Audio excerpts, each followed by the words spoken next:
ఈ రోజుల్లో మనం చూసినట్లయితే ఏం చేస్తున్నారండి, కుమారులందరూ కూడా తల్లిని తండ్రిని చూడవలసినటువంటి స్థితిలో వచ్చినప్పుడు వాళ్ళని ఏం చేస్తున్నారు, తీసుకుని వెళ్ళి ఓల్డేజ్ హోమ్ లో, అంటే అంటే ఓల్డేజ్ హోమ్ వేరే అండి, ఓల్డేజ్ హోమ్ లో పెట్టేస్తున్నారు వాళ్ళని తీసుకుని వెళ్ళి, అవునా కదా.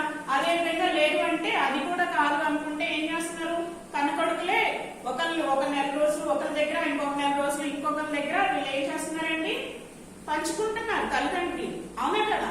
కానీ మనం ఇక్కడ ఏం చేయాలి, మనల్ని తల్లిదండ్రులు మన చిన్నప్పుడు మన తల్లిదండ్రులు మనల్ని ఎలా చూసారో అదే రీతిగా వాళ్ళ యొక్క ముదిమి యందు మనం ఏం చేయాలి, వాళ్ళని కూడా మనం అదే రీతిగా చూడాల్సినటువంటి పరిస్థితి ఉంది. కానీ ఇక్కడ వీళ్ళు ఏం చేస్తున్నారు, ఒకవేళ అది దైవార్పితం అని చెప్తున్నట్లయితే అది దేవుని యొక్క వాక్యాన్ని వాళ్ళు నిరర్థకం చేస్తున్నారు, అంటే దాని అర్థం లక్ష్య పెట్టట్లేదు అని చెప్పి మనకి దేవుని వాక్యం సెలవిస్తుంది. అంటే ఇక్కడ మనం ఏం చేయాలి, మన యొక్క తల్లిదండ్రుల్ని వాళ్ళ యొక్క ముదిమి యందు మనం వాళ్ళని గణపరచవలెను, అదే విధంగా వారిని చూడాలి అని చెప్పి, వారిని బాధ్యతగా మనం చూడాలి అని చెప్పి మనకి దేవుని యొక్క వాక్యం సెలవిస్తుందండి.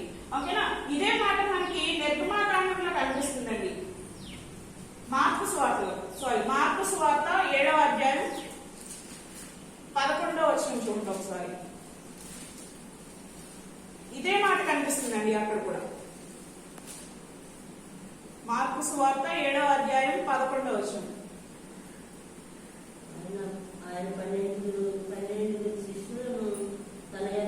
మార్కు సువార్త 7:11 అండి.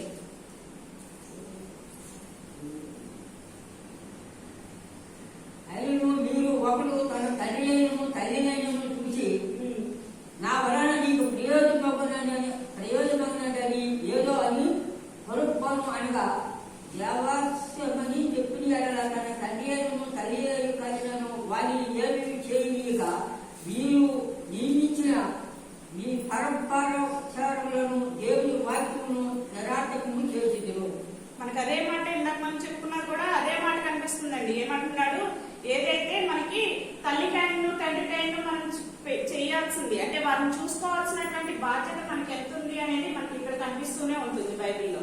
ఓకేనా. మనం ఎప్పుడు కూడా మన యొక్క తల్లిదండ్రుల్ని నిర్లక్ష్యం చేయకుండా వారిని గణపరచాలి అని చెప్తున్నారు. అంటే ఒకవేళ వాళ్ళని చూసుకోకుండా మనం కనుక వాళ్ళని చూసుకోక్కర్లేదు దైవార్పితమని చెప్పిన ఎడల అది మనం ఏమని చేస్తున్నట్టు, దేవుని యొక్క వాక్యాన్ని నిరర్థకం చేస్తున్నట్లు, దేవుని వాక్యాన్ని మనం నిర్లక్ష్యం చేస్తున్నట్లుగా అర్థమండి ఇక్కడ. ఓకేనా. ఒకసారి ఇక్కడ నిర్గమాకాండం 20వ అధ్యాయం 12వ వచనం చూడండి ఒకసారి. నిర్గమాకాండం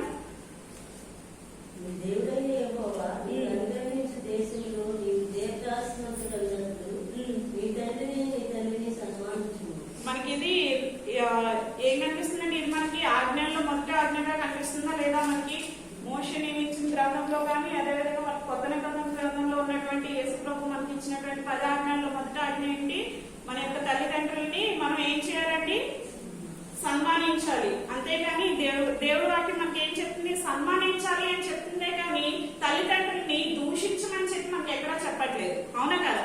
మనకి ఈ రోజు కాలంలో, ఇప్పుడు ఉన్న కాలంలో మనం చూసుకున్నట్లయితే పిల్లలు ఏ రీతిగా ఉన్నారంటే, కనీసం వాళ్ళు 5th క్లాస్ అవుతుందో లేదో, లేకపోతే 10th క్లాస్కి వచ్చే లోపలే వాళ్ళకి ఏదో వాళ్ళకి రెక్కలు వచ్చేసినట్టుగా మాట్లాడుతూ వాళ్ళ తల్లిని తండ్రిని కూడా ఏం చేస్తున్నారు, దూషించేటువంటి మాటలు, తల్లిదండ్రుల్ని బాధ పెట్టేటువంటి మాటలు అనేవి మనకి ఇక్కడ కనిపిస్తూ ఉంటాయి ఇప్పుడు ఉన్న జనరేషన్ బట్టి. కాకపోతే మనకి ఎప్పుడు కూడా ఏం చేయాలి, దీర్ఘాయుష్మంతుడు అవ్వాలి అంటే ఏం చేయాలండి, తల్లిని తండ్రిని సన్మానించాలి అని చెప్పి కనబడుతుందండి. ఇదే మాట మనకి 10 ఆజ్ఞల్లో మొదటి ఆజ్ఞగా ఎఫ్ఎస్సి పత్రిక చూడండి ఒకసారి. ఎఫ్ఎస్సి రాసిన పత్రిక 6వ అధ్యాయం 1 నుంచి 3వ వచనం వరకు చదవండి.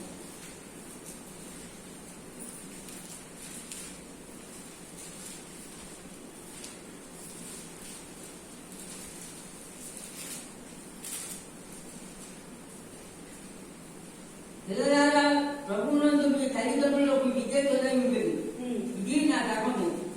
నీకు మేలు కలుగునట్లు నీ తండ్రిని నీ తల్లిని సన్మానించుకో, అప్పుడు నీవు భూమి మీద దీర్ఘాయువంతుడు అవుతు.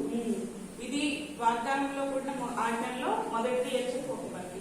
అంటే ఇక్కడ మనకి ఇందాక మనం చూసుకున్నట్లయితే తల్లిదండ్రులకి ఏదైతే అర్పించాలో అది దేవార్పితం అని చెప్పినప్పుడు అక్కడ తల్లిదండ్రుల్ని చూడకుండా, అంటే తల్లిదండ్రులను చూడాల్సిన దూషించేటువంటి పరిస్థితులు మనకి ఇందాక కనిపించింది.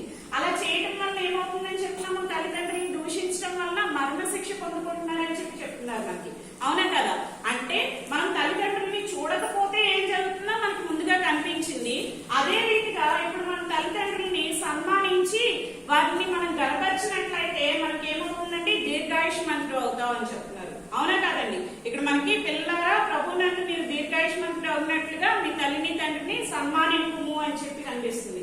అంటే ఇక్కడ మనం ఏమని చెప్తున్నాము, ఒకవేళ తల్లిని తండ్రిని మనం చూడకపోయినట్లయితే, వాళ్ళని మనం పట్టించుకోనకపోయినట్లయితే అక్కడ ఏం కనిపిస్తుంది, వారిని మనం తృణీకరించినట్లయితే మరణ శిక్ష అనేది మనకి అక్కడ కనిపిస్తుంది అని చెప్తున్నాము. వారిని దూషించినట్లయితే అదే రీతిగా వారిని కనుక మనం సన్మానించినట్లయితే, అంటే వారి యొక్క మాటలను విని మనం వాళ్ళు చెప్పినట్లుగా నడుచుకున్నట్లయితే మనకి ఇక్కడ ఏం కనిపిస్తుంది అని చెప్తున్నాము, దీర్ఘాయుష్మంతులు అవుతాము అని చెప్పి చెప్తున్నామండి. అంటే మనం ఏం జరగాలి, మనం ఏమై ఉండాలి అనేది కూడా మనకి మార్గం బైబిలే చెప్తుందండి. తల్లిదండ్రులని చూస్తే ఏమవుతారు, ప్రతి ఒక్కరు చూడకపోయినట్లయితే వాళ్ళు ఏమవుతారు అనేది మనకి ఇక్కడ క్లియర్ గా కనిపిస్తుందండి. అవునా కదా? అంటే ఇప్పుడు ఉన్నటువంటి జనరేషన్ లో మనం చూసుకున్నట్లయితే పిల్లలందరూ కూడా ఏం చేస్తున్నారు, వాళ్ళ యొక్క తల్లిదండ్రులని చిన్నతనం నుంచే, అంటే వాళ్ళకి బయట పరిస్థితుల మీద అవగాహన లేకపోయినప్పటికీ కూడా వాళ్ళు ఏం చేస్తున్నారు, ఏదో కాసేపు ఫోన్ చూసుకుంటున్నారు. అదే విధంగా లేకపోతే వాళ్ళ యొక్క తల్లిదండ్రులని దూషించి వారిని తృణీకరిస్తూ ఉన్నారు. వాళ్ళు ఏం చెప్పినా కానీ, అంటే ఇప్పుడు ఇది చేయమ్మా లేకపోతే ఇలా ఉండాలి అలా ఉండాలి అని చెప్పి తల్లిదండ్రులు పిల్లలకి చెప్పినప్పటికీ కూడా నీకేం తెలియదు నువ్వు ఊరుకో అని చెప్పి పిల్లలు ఏం చేస్తున్నారండి, వాళ్ళ యొక్క మాటల్ని కొట్టివేస్తున్నారు. అదే రీతిగా అలా కొట్టివేయటం వలన ఇక్కడ ఏమవుతుంది, వాళ్ళ యొక్క తల్లిదండ్రుల్ని దూషిస్తున్నట్టుగా మనకు కనిపిస్తుందండి. ఓకేనా? తల్లిదండ్రుల్ని దూషించడం వల్ల ఇక్కడ ఏమవుతుంది, మరణ శిక్షని పొందుకుంటారు అని చెప్తున్నాము. అదే రీతిగా వారిని సన్మానించినట్లయితే మనకి ఏం కనిపిస్తుంది, దీర్ఘాయుష్మంతులు అవుతారు అని చెప్పి మనకి ఈ రీతిగా కనిపిస్తుంది అని చెప్తున్నాము. ఒకసారి సామెతల గ్రంథం 23వ అధ్యాయం, సామెతలు 23 25వ వచనం చూడండి.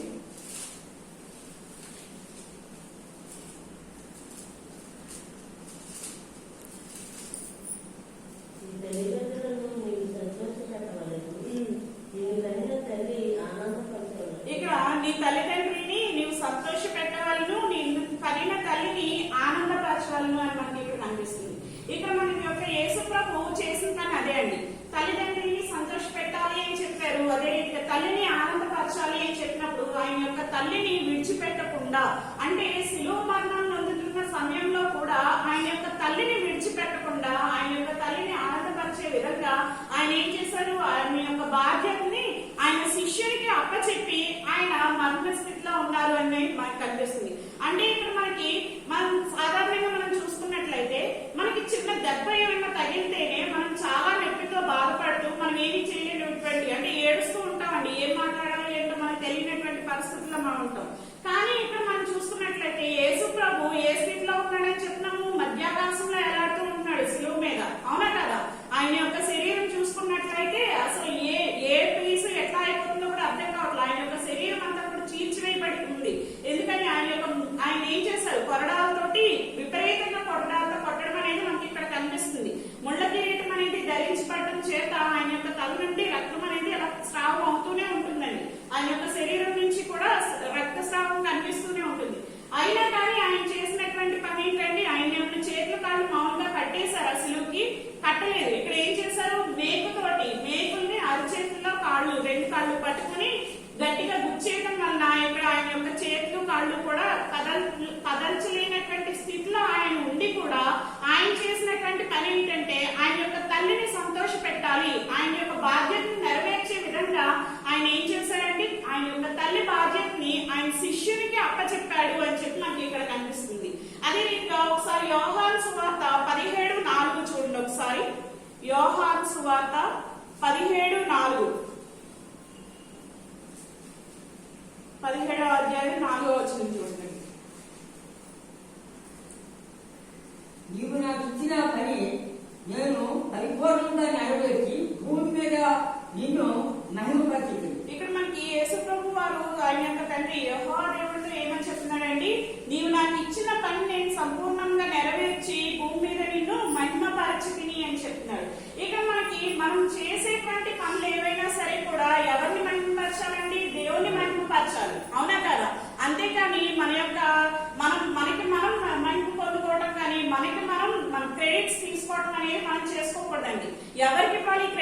అన్ని కూడా దేవుని నామానికే కనపరిచేటువంటి విధంగా, దేవుని నామాన్ని మాత్రమే మనం మహిమపరిచే విధంగా మనం ఇక్కడ జీవించాలి అని చెప్పి మనకి ఇక్కడ కనిపిస్తుంది. ఇక్కడ మనకి యేసు ప్రభు ఎందుకు వచ్చారండి అసలు భూమి మీదకి? యేసు ప్రభు అనేవారు ఎందుకు వచ్చారు, అసలు భూమి మీదకి ఎందుకు వచ్చారని చెప్తున్నాము? మనల్ని పాపముల నుండి రక్షించడానికి. ప్రతి ఒక్క మానవుడిని కూడా నీతిమంతుల కోసం వచ్చారని చెప్తున్నారా ఆయన? లేదు, నీతిమంతుల కోసం రాలేదు, కానీ పాపములను రక్షించడానికి, పాపములను వెతికి రక్షించడానికి వచ్చారని చెప్పి చెప్తున్నారండి. ఇక్కడ మనకి యేసు ప్రభు వారు ఆయన యొక్క తల్లిని సంతోషపెట్టారు. అదే విధంగా ఆయన యొక్క తండ్రి అప్పగించినటువంటి పని కూడా ఆయన నెరవేర్చి ఆయన యొక్క ప్రాణాన్ని విడుస్తూ కనిపిస్తున్నారండి ఇక్కడ. అంటే ఇక్కడ ఈయన ఎక్కడున్నారు? సిలువ మరణం పొందుకునే సమయంలో కూడా ఆయన యొక్క తండ్రిని మహిమపరుస్తున్నారు. ఆయన యొక్క తండ్రి చెప్పినటువంటి మాటలను లక్ష్య పెడుతూ ఉన్నారు. అంటే ఆయన తండ్రి ఆయనకు అప్పచెప్పినటువంటి పని నెరవేరుస్తూ ఉన్నారు. అదే రీతిగా ఆయన యొక్క తల్లిని కూడా ఏం చేశారు? ఆనందపరిచి ఆయన సిలువ మీద మరణం పొందుతున్నారు అని చెప్పి మనకి ఇక్కడ కనిపిస్తుందండి. ఈ రోజున మనం చేసేటువంటి పనులు ఏవైనా ఉన్నా సరే కూడా అవన్నీ కూడా ఎవరి కోసం చేయాలండి? దేవుని యొక్క నామాన్ని మహిమపరచడానికి కోసమే, కానీ మనం మన కోసం చేసుకోకూడదండి. ఏవైనా సరే కూడా మనకి యేసు ప్రభు వారు ఎందుకు వచ్చారు ఈ భూమి మీదకి అంటే కనుక మన యొక్క పాపాలని క్షమించడానికి, ఆయన రక్తం చేత మనల్ని పరిశుద్ధపరచడానికి, అదేవిధంగా మనల్ని రక్షించడం కోసం, పాపాల నుండి రక్షించడం కోసం ఆయన భూమి మీదకి రావడం అనేది మనకి ఇక్కడ కనిపిస్తుందండి. ఆమేన్.